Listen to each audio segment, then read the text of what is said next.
अवधूत चिंतन श्री गुरुदेव दत्त श्री स्वामी समर्थ. नमस्कार मंडळी. आजच्या व्हिडिओमध्ये आपण चातुर्मासामध्ये काय काय कामं करायचे आहेत, काय टाळायचं हे सगळं बघणार आहोत. तर चातुर्मास कधी सुरू झालाय?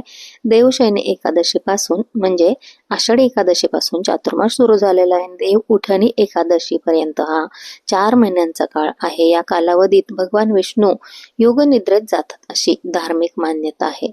चातुर्मासात उपवास, जप, तप, दानधर्म, संत वाङ्मयाचे वाचन, नामस्मरण आणि सात्विक जीवनशैली यांना विशेष महत्त्व दिले आहे. अनेक भक्त या काळात बऱ्याच पदार्थांचा त्याग करतात, म्हणजे कांदा, लसूण, मांस, म्हणजे मांसाहार करत नाहीत. परत मद्य म्हणजे ड्रिंक नाही करायची, असं सगळं, आणि व्रत पाळतात.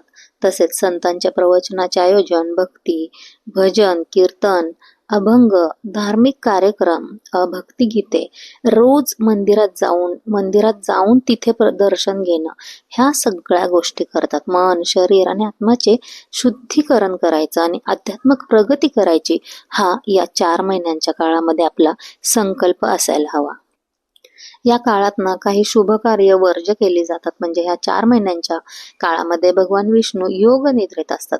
त्यामुळे विवाह, ग्रहप्रवेश, मुंज, वास्तुशांती यासारखी शुभ आणि मांगलिक कार्ये करायची नसतात आणि केलीच जात नाहीत. आणि या कालावधीमध्ये भक्तांनी आध्यात्मिक साधना करायची आहे.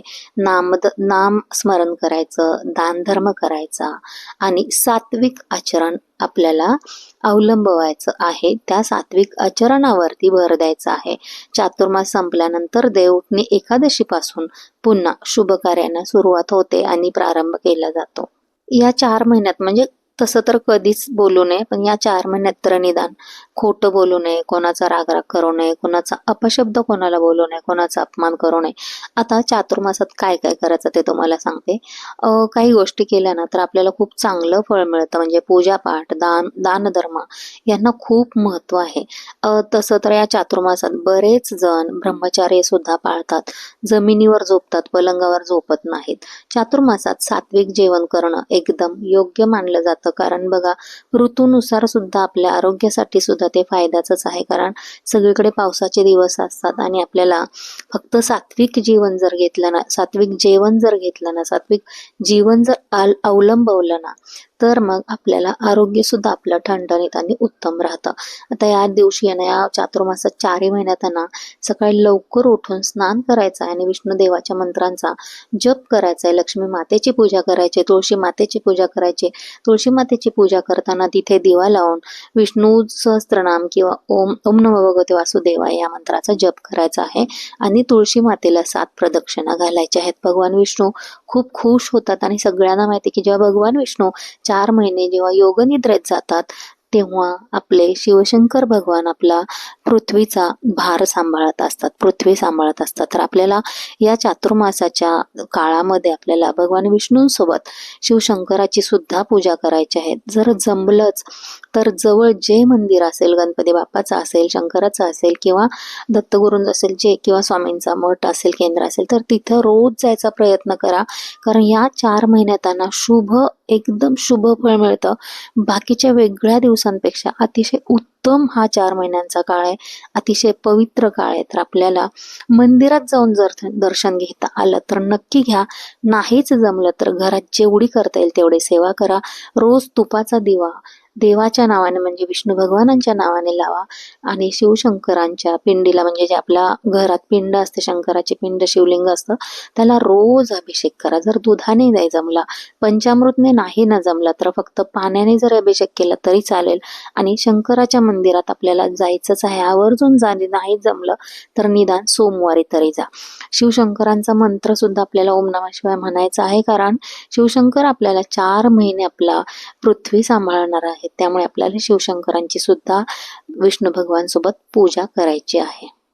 हे सगळं जर आपण या 4 महिन्यांमध्ये केलं, तसं तर आपल्याला आयुष्यभर करायचंच आहे, पण या 4 महिन्यात आपल्याला तेवढ्यासाठी वेळ काढून करायचं आहे. तर काय करायचं, हे नियम पाळले, आपण हे व्रत केले, व्रत म्हणजे उपवास नाही, जर हे ज्या सेवा करतात ते केलं तर भगवान विष्णूंची आणि शिवशंकरांची कृपा आपल्यावर होते आणि घरात आनंद येतो, पाप नष्ट होतात, सुख समृद्धी मिळते.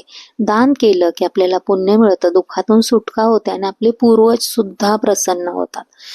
म्हणूनच सांगते, नियमांचे पालन करा, व्रतवैकल्य करा, सेवा करा, मंत्रजाप करा. मंदिरात एकदा का असेना पण मंदिरात जाऊन तिथे बसून मंत्र म्हणा किंवा निदान मंदिरात जाऊन नमस्कार करून या. तर आपल्याला प्रत्येक क्षेत्रात लाभ होणार आहे. पैशांच्या समस्यांपासून आपल्याला मुक्ती मिळणार आहे. आरोग्य आपल्याला चांगलं मिळणार आहे. संपत्ती मिळणार आहे. मानसिक पीडा नाहीशी होणार आहे. सर्व इच्छा पूर्ण होणार आहेत. सर्व प्रकारच्या पापांचा नाश होणार आहे. मानसिक विकारांचा नाश होणार आहे. मानसिक दृढता प्राप्त होणार आहे. पूर्वजांचे मी अगोदर सांगितलं आशीर्वाद मिळणार आहेत. आपल्याला भगवान विष्णू आणि शिव यांची कृपा प्राप्त होणार आहे. आपला आनंद, समृद्धी याच्यामध्ये वाढ होणार आहे. आत्मविश्वास, त्याग, समर्पण आणि संयम ही भावना विकसित होणार आहे. त्यामुळे आपल्याला काय करायचं आहे, या चातुर्मासामध्ये आपल्याला जमेल तेवढी सेवा, जमेल तेवढी पूजा करायची आहे, व्रतवैकल्य करायचे आहेत, नियम पाळायचे आहेत. आता तुम्हाला मुख्य सेवा सांगते आणि साधना सांगते. नामस्मरण आणि जप करायचा. ओम नमो भगवते वासुदेवाय किंवा श्री विष्णवे नमा या मंत्राचा जप करायचा आहे, किंवा शंकराच्या कुठल्याही मंत्राचा तुम्हाला जो आवडतो तो मंत्र किंवा साधा मंत्र ओम नमः शिवाय या मंत्राचा जप करायचा आहे. विष्णू सहस्त्रनाम, रामरक्षा स्तोत्र किंवा संत वाङ्मयाचे वाचन करायचे आहे.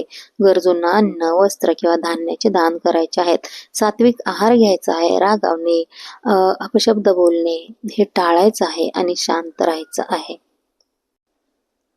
या 4 महिन्यांच्या काळात आहे ना, कोणी एक दिवस आड उपवास धरतात, म्हणजे एक दिवस उपवास करायचा आणि एक दिवस जेवायचं, असं 4 महिने करतात.